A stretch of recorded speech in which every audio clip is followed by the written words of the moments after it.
Recently, back in my hometown, we've had a stretch of rainy days that have put a damper on our plans to harvest peanuts and sweet potatoes. Some familiar with farming seasons might wonder why, at this time of year, there are still peanuts and sweet potatoes left uncollected. The reason is that the excessive rainfall this past summer delayed our sowing, causing our summer crops to mature about 10 days later than usual. Farmers rely heavily on the weather for their livelihoods, and agricultural production is greatly affected by the element. Poor weather conditions such as droughts or floods can lead to reduced crop yields or even total crop failure. This uncertainty makes it difficult for farmers to plan for the long term, and life is full of variables. In many places, farmers are increasingly taking on part-time roles, with daily washing their feet and going ashore flown to work in cities as migrant workers becoming their main occupation. Here, much of the arable land has also been abandoned. However, I have a stubborn father who this year insisted on planting a few more acres. It's not that he has a deep emotional attachment to the land, rather being a farmer by origin. He can't bear to see the land lying fallow and overgrown with weeds, which the older generation considers a crime. Secondly, he believes that what we grow ourselves always tastes different from what we buy from outside, and he has a strong desire for self-sufficiency. Thirdly, the situation is forcing him. A few years ago, he could make a living by selling his physical strength, doing odd jobs at construction sites. However, in the past 2 years, due to the sluggish real estate market, our small county is littered with suspended construction projects, and many construction sites are laying off workers. Age is also a barrier. Necessities extremely difficult for older migrant workers to find alternative livelihoods. So after more than a decade, many have returned to being full-time farmers. The shift in migrant workers and employment. According to statistics, China has more than 500 million people with rural household registrations, among which about 300 million, despite still having rural registrations, have engaged in non-agricultural industries locally or worked outside for more than half the year. This group is widely known as migrant workers. For a long time, the construction industry has been the top choice for migrant workers due to its relatively high income and low entry barriers. However, this trend has been quietly changing in recent years. The 2023 Migrant Worker Monitoring Survey report shows that in 2 years, nearly 10 million migrant workers who were engaged in the construction industry have either voluntarily or involuntarily chosen to leave it. In 2021, there were 55.57 million migrant workers in the construction industry. But by 2023, that number had dropped to 45.82 million, a decrease of nearly 10 million. In just 1 year, 2023, the number of migrant workers in the construction industry decreased by 6.5 million. If compared to 2014, the number has decreased by 15 million. The proportion of migrant workers in the construction industry has also dropped from 22.3% to 15.4%. The primary reason for this situation is the significant decrease in real estate development projects in recent years, which has directly affected the labor demand in the construction industry. In 2023, the total national real estate development investment was 11.913 trillion yuan, a decrease of 9.6%. Compared to the previous year, the decline further widened to 10.1%.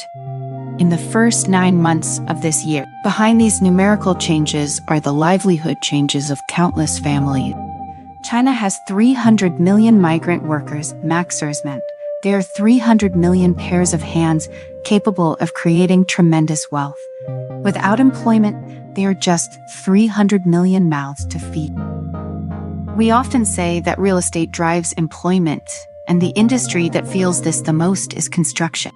During the years of rapid real estate development, the construction industry almost absorbed more than half of the rural migrant workers, aged 30 to 59. The unemployment rate for this age group, excluding students, has long been maintained at around 4%. The contribution of real estate should not be underestimated. The challenge of employment for migrant workers and university graduates. Some may wonder why, with the construction industry losing migrant workers at a rate of 5 million per year, the unemployment rate can still be maintained at the 4% level. My understanding is that when they are employed, they are within the statistical range. But when they are unemployed, they may not be counted. This is because the unemployment rate does not refer to the broad sense of people without jobs, but to those who have applied for unemployment and met various conditions. Only then can they be called unemployed. In other words, when the narrow sense of unemployment rate is already unbearable, the broad sense of unemployment rate may be even more severe. Another undeniable reality is that in recent years, the construction industry has been very strict in clearing out orders, and migrant workers are being turned away from many construction sites. They have to find other ways to make a living. Data shows that among migrant workers, those over 50 years old account for as high as 30.6%, and those aged 41 to 50 also reach 24.8%. This means that as time goes on, the opportunities for migrant workers to be employed in the construction industry are getting smaller and smaller. On the other hand, more migrant workers are forced to retreat from big cities. So where do these migrant workers end up? Statistically, some migrant workers have turned to manufacturing, the tertiary sector, or other industries. In 2023, the proportion of migrant workers in manufacturing increased by 0.4 percentage points, and those in the tertiary sector increased by 2.9 percentage points.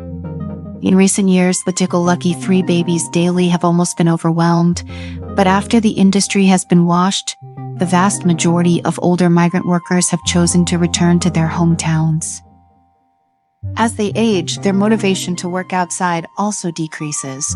In the past 2 years, the trend of migrant workers returning to their hometowns has begun to emerge, mostly those over 60 years old.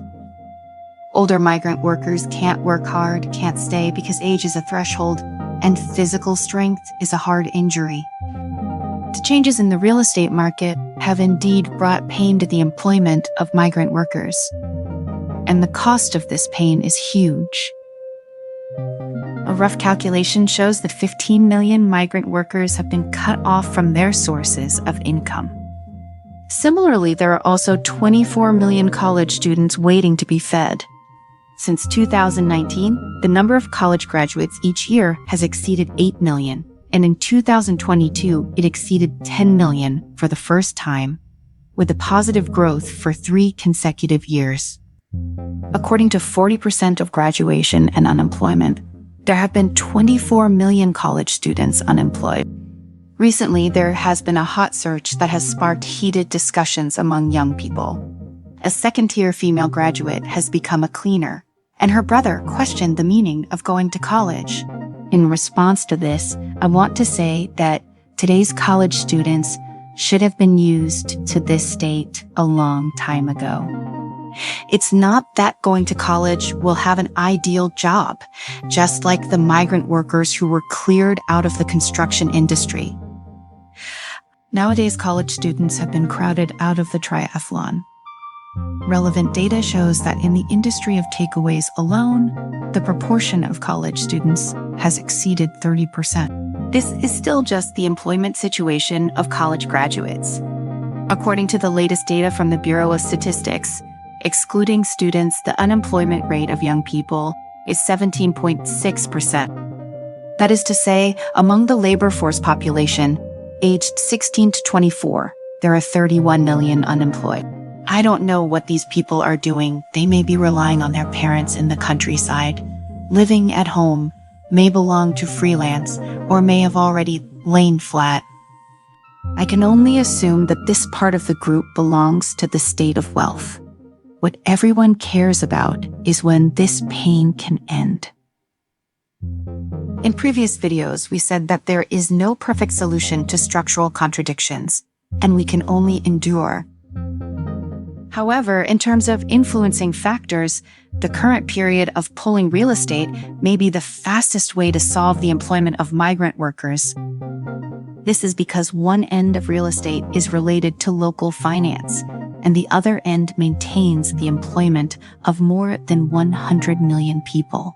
Monetary policy and its effects on the real estate market. Speaking of which, we have to mention the large-scale event. Looking at the overall situation, there are two main points that have attracted attention. First, after the interest rate cut, the mortgage rate is at a new low. Second, the resumption of demolition seems to have started the money spreading mode. Again, on September 20th, the M2 market interest rate was reduced by 0.25% to 3.6%. This means that if you borrow 1 million for 30 years, you can save about 140 yuan per month. If the reduction of the existing housing loan interest rate is included, this year's interest rate cut for house slaves has exceeded 80 basis points. This is also very rare in the history of Chinese housing loans. In the past few days, many people in the real estate industry have been excited. The reduction of interest rates is full of good news, and the media is also hyping up the crazy buying of houses. I want to say that real estate does not lack the small benefits of interest rate cuts. What is most lacking is the improvement of people's income and employment, as well as the rapid recovery of the economy. Over the years, the media has been using public opinion guidance to brainwash the people, and this approach has been very successful. However, this time it seems difficult to gain trust. Again, mainly because everyone's wallets are empty, and they have also witnessed the miserable state of the market. A common saying is that 78 years ago, mortgages were the lowest interest money that ordinary people could borrow. Now, even with 3 consecutive interest rate cuts, early repayment of loans is still the highest yielding financial management for ordinary people. This is because banks will offset the loss of reduced mortgage interest rates by reducing deposit interest rate. The latest 1-year fixed deposit listed interest rate has already dropped to 1.1%, and the 5-year rate has dropped to 1.5%. For this interest rate, those who are still willing to deposit in banks are funds that have nowhere else to go. Even if the interest rate is reduced, again, they will still choose to deposit in banks to earn interest. In addition to interest rate cuts, the resumption of demolition is what many people believe to be the decisive factor in whether real estate can save the day. These days, it has been rumored on the internet that Sichuan will usher in a large infrastructure 2.0 with a demolition project of 2.15 trillion yuan, causing a huge online public opinion. Subsequently, Fuan also began to show various huge demolition funds. However, this matter has been refuted. The reason why demolition can arouse public sentiment is fundamentally because it is a real-life version of getting rich overnight, which is a special traffic password that is easy to explode. The various emotions on the internet about demolition and sudden wealth are even more flammable, affected by public opinion. The Sichuan plate has been read continuously since October 14th. It is true that Sichuan has increased infrastructure investment, but this is an old news from April. At that time, the report said that Sichuan is expected to invest in more than 300 high-quality projects in the next few years, with an estimated total investment of 2.15 trillion yuan. The old news from 6 months ago was taken out for speculation, in combination with the fluctuations in the stock market. I think the purpose is not simply to speculate on related concept stocks to facilitate interest groups to cash out at high levels and cut a wave of leaks.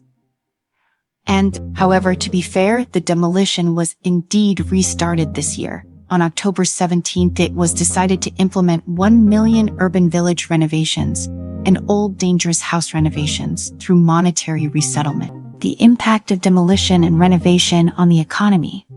Demolishing old houses and compensating according to the average price of surrounding commercial houses is also a common means of stimulating domestic demand. On the one hand, many old houses do need to be renovated and demolished, and there is no unified standard for demolition. On the other hand, the investment chain driven by the renovation and demolition of old houses is very long. From the early design approval to the later construction and elevator installation, and then decoration. A project of 1 million may drive 10 million in reinvestment. The key is the scale of demolition and renovation.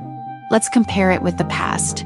From 2015 to 2018, the annual construction volume was more than 6 million sets, and the rate of monetary resettlement was between 40% and 50%. That is to say, at that time, the annual demolition compensation was about 2.4 to 3 million sets, and the rest were supplemented by houses. By 2019, housing prices remained high, and in order to curb the rampant development of the real estate industry, in 2022, it was 1.34 million sets, and in 2023, it was 1.59 million sets.